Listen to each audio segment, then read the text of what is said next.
तो बताइए, हम आपसे मिलना चाह रहे, तो बताइए आप इग्नोर क्यों किए? इग्नोर कहाँ कर रहे हैं? माइक हमने आपको दिलवाया। नहीं, इससे नहीं। हम आपने बोला था हमें अकेले में मिलना है। हाँ, मैं अकेले में नहीं मिलता किसी से। नहीं, बताओ, अकेले मिलना सही है?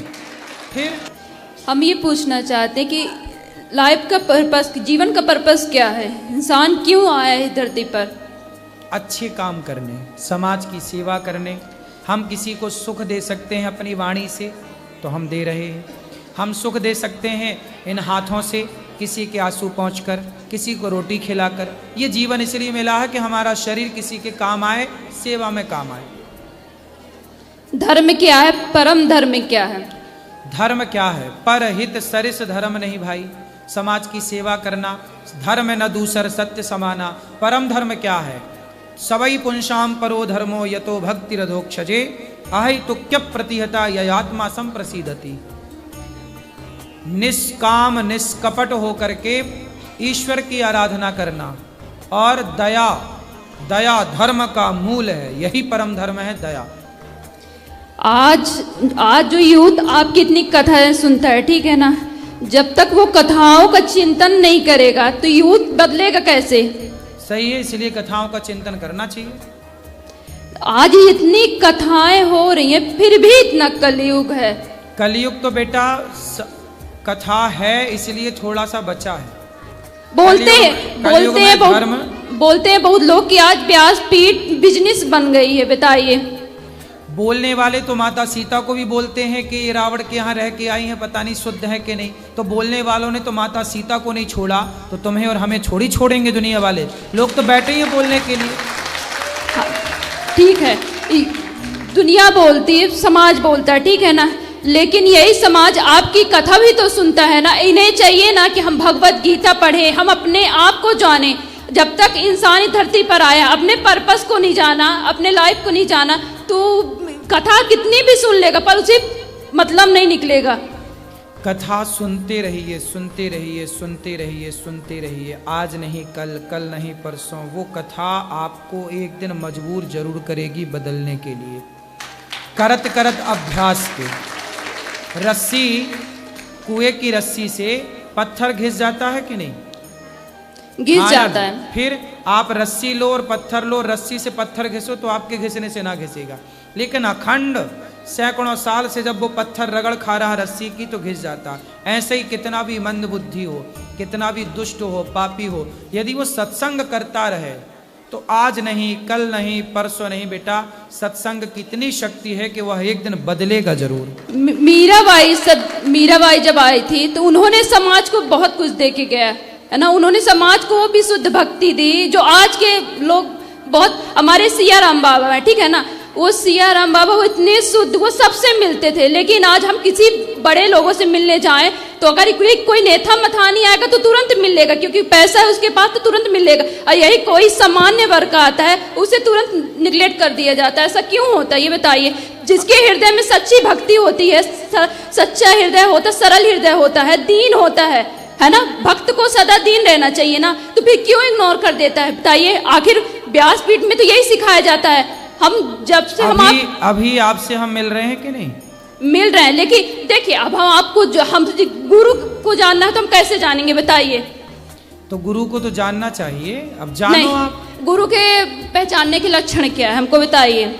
अब देखो, हमने तो परीक्षा की नहीं थी गुरु जी की। देखिए नहीं, आज के समय में गली गली गुरु फिरे, हमसे दीक्षा लो, स्वर्ग जाओ चाहे नरक जाओ, 500 रुपए का लिफाफा दो। आज का समय ऐसा हो गया, बताइए। तो इंसान भटक गया है ना। तो ऐसे लोगों से मत लो ना, तो इसलिए तो अक्कल है, इसलिए तो कहते पानी पियो छान के, गुरु बनाओ जान के। नहीं, तो जब गुरु के पास, देखिए भागवत में बताया गया है कि आप तक जब गुरु के निकट नहीं बैठोगे, जिससे आप दीक्षा लेना चाहते हो, आप उसके निकट नहीं बैठोगे, आप उसका आचरण, उसके व्यवहार, उसकी सरलता नहीं उतारोगे। ठीक है, आप तो गुरु खोज लेना जो आपको बढ़िया मिले। ये बताओ प्रश्न क्या है, हम क्या आपकी सेवा करें? प्रश्न हमारा यही है, देखिए हमारा प्रश्न यही है कि आज आज गुरु दीक्षा देना कितना सामान्य हो गया। जिस गुरु वो भागवत में जिन कहा गया है कि जब गुरु दीक्षा लेना चाहिए तो पहले गुरु के सानिध्य में बैठना चाहिए, है ना, गुरु को जानना चाहिए।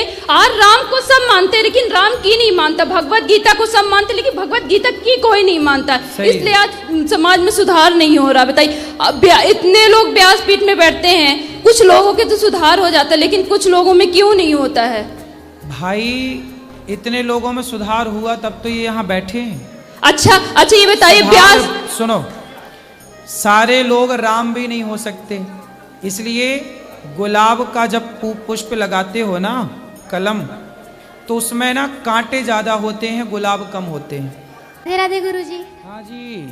गुरुजी, मेरा ये सवाल है, जैसे हम मंदिरों में जाते हैं, जाते समय तो घंटी बजा देते हैं, आते समय मना करते हैं कि जैसे घंटी नहीं बजानी चाहिए। वृंदावन में तो मंदिरों में घंटी है ही नहीं। नहीं, जैसे हम पंजाब से है, पंजाब में कहते हैं। हाँ, तो घंटी बजाना ठीक है।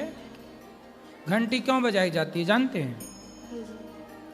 घंटी गरुण जी का स्वरूप मानी जाती है। गरुण जी जब चलते हैं तो उनके पंखों से वेद की ध्वनि निकलती है, तो घंटी बजाना मतलब भगवान को वेद मंत्र सुनाना, इसलिए घंटी बजाओ। तो आते भी बजा सकते हैं, जाते भी, कोई बुराई नहीं। नहीं, ऐसे कहते हैं, जैसे जाते समय बजाते हैं, जैसे घर जाना होता है जब बजा के जाते हैं, मनोकामना पूरी नहीं होती, ऐसे कहते हैं।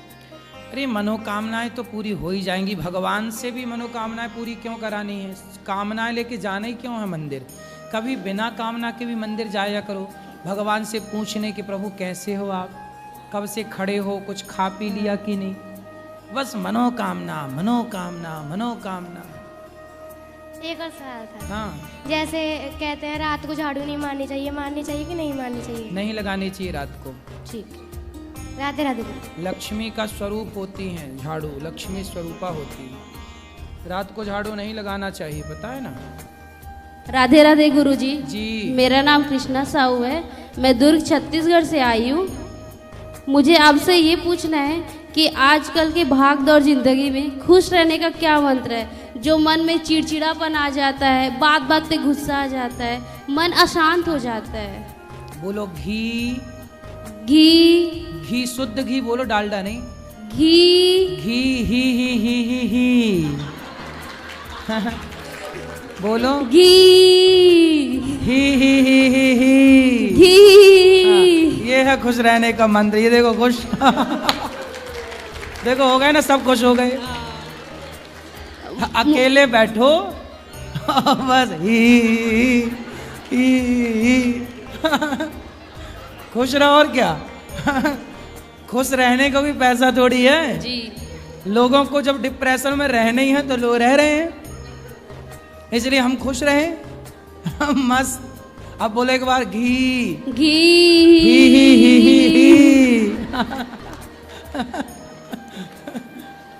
ही ये ऐसी हंसा राधे राधे गुरुजी। आप हंसते नहीं हो? हंसते हैं। हैं? हंसते हैं। हंस के दिखाओ।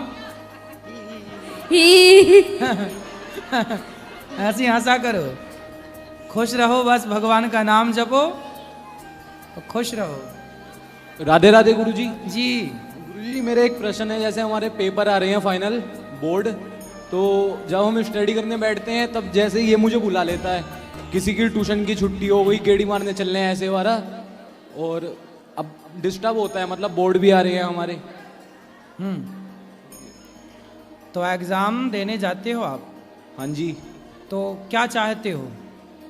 मतलब पास हो जाऊं, 33% आ जाए, ज्यादा नंबर नहीं ना, मतलब इतना होशियार तो हूँ नहीं मैं, साइंस कॉमर्स ली हुई है। ज्यादा होशियार क्यों नहीं हो? गुरुजी मतलब शुरू से इतना ध्यान नहीं दिया पढ़ाई में। कोई बात नहीं, कहाँ ध्यान है? बिजनेस करते हो? कहाँ कहाँ ध्यान है आपका? ध्यान तो गुरुजी अभी तो टारगेट ये है 12th पास होना, उसके बस बाद पास हो जाए, 33 नंबर आने चाहिए बस हैं? गुरुजी अगर दूसरे टारगेट पे जाऊंगा तो 12th ना रह जाए, पहले ये टारगेट वो हो जाए पूरा। तो आपको आगे चल के क्या बनना है? क्या पाना चाहते हो? क्या लक्ष्य है आपका? जो पापा बना देंगे बन जाऊंगा। पापा बनाएंगे? आप खुद अपने से नहीं बनोगे? मतलब दुकान पे बैठ जाऊंगा गुरुजी। बिजनेस है पापा का? हाँ जी। क्या करते हैं? कपड़ों की दुकान है, शॉप है। अच्छा, तो हाँ व्यापार करना बड़ा, हाँ जी आप पिताजी के व्यापार को और बढ़ाओगे ना, जी। उससे बढ़ाना। लेकिन पढ़ाई तो करना चाहिए, थोड़ा बहुत तो पढ़ लेना चाहिए। मतलब थोड़ा इतना पढ़ लूंगा पास हो जाऊँ। हाँ हाँ जी, इतना वो पढ़ ही लूंगा। हाँ ठीक है, 33 नंबर तो कम से कम ले ही आना। 33 तो आ जाएंगे। वो थोड़ा सर से भी बातचीत है, हाँ? कह रहे हैं दे देंगे। सर से भी बातचीत है, हाँ मतलब कम आएंगे तो वो सर कृपा कर देंगे, कृपांक जोड़ देंगे। जी। गुरुजी वैसे एक और प्रश्न है, मतलब जैसे हम कभी भक्ति वाला करता हूँ मैं, जैसे तो नेगेटिव थॉट आते हैं भक्ति वक्त। कौन से थॉट, मतलब कौन से, कैसे नेगेटिव आते हैं? मतलब अजीब से ही आते हैं गुरुजी, कैसे बताऊँ मैं। जैसे मेरी आस्था ज़्यादा अगर खाटू श्याम जी में है तो भक्ति वाला आरती होती है बाबा शाम की 6 बजे, तो मैं उसमें जाता हूँ डेली। नेगेटिव मतलब पॉजिटिव माइंड नहीं रहता उसमें। आप रोज कथा सुना करो,